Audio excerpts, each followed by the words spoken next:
Makikita nyo po. Naka-deform siya. So pag pinilit po nating pasuot sa bata ito, masasaktan yung paa ng bata kalaunan. So umpisa hindi maramdaman. Ayan. Okay. Ayan po. Tapos na siya. Guys, meron po muli tayong DIY na gagawin. Meron po ako nabili sa online selling platform na isang sandals para sa bata. At nakita ko po ang tsinelas na ito, or ito yung breaking style na sandals.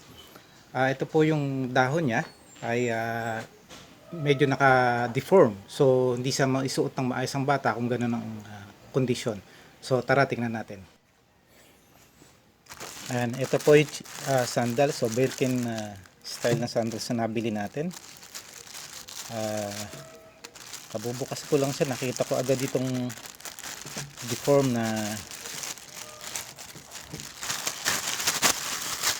parte ng sandals. Ayan, ito po, ayan, hindi siya maisuot ng maayos. Ayan, baluktot. Ayan, ito pa. So ito po yung, instead na ibalik po natin sa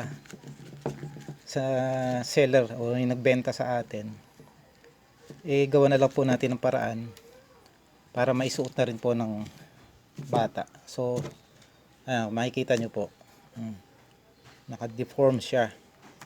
So pag pinilit po nating pasuot sa bata ito, masasaktan yung paa ng bata kalaunan. So umpisa hindi maramdaman. Ayan, tara, gagawin na natin. Ang kailangan lang po natin gawin dito ay ayan, kalasin natin.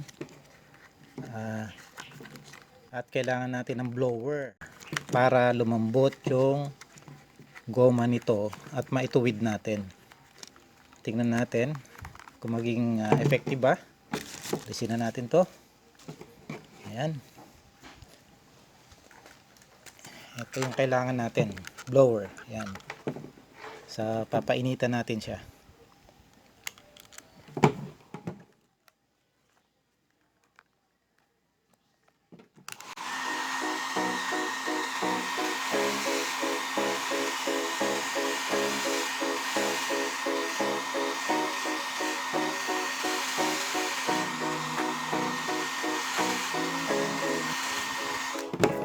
Ayan, lumambot na po siya. So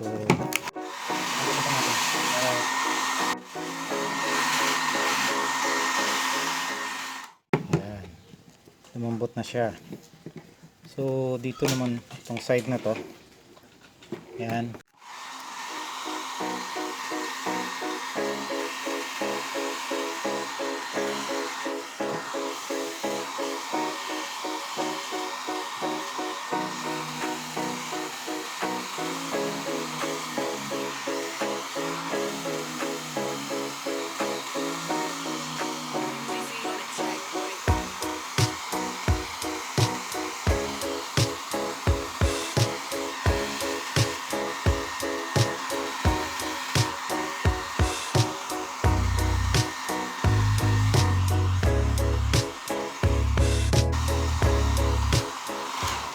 ayan.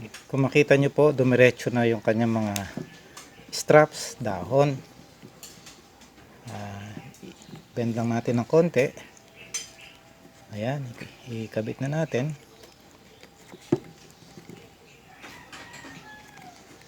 Ayan.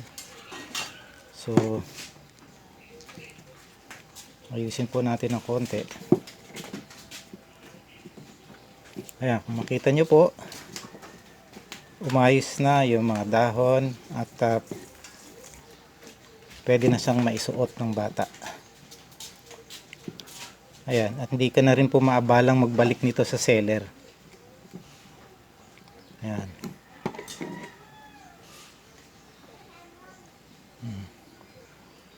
Ayos na po. So pwede nang isuot, pero itong isa gawin pa rin natin. Ayan. Painitan uli natin para lumambot. Ayan.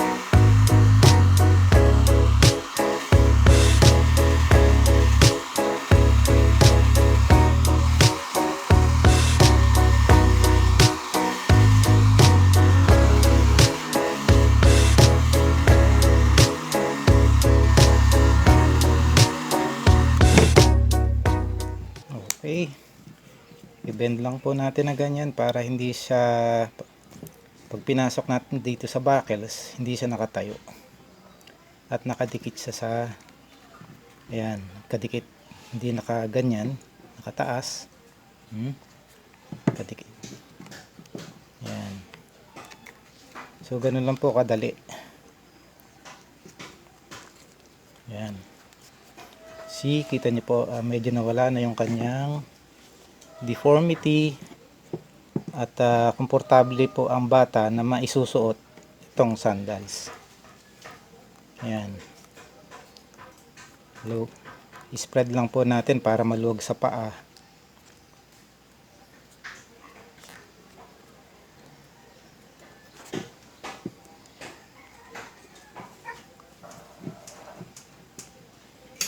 Okay. Ayan po. Tapos na siya. So, ganoon lang po kabilis. Pwede na pong isuot ng bata. Ayan. Ayan. Okay, maraming salamat po sa panonood at kung kayo, may natutunan po kayo dito, paki-like lang po, paki-subscribe at pwede rin po kayo mag-share and comment. Maraming salamat po muli hanggang sa susunod na videos. Bye!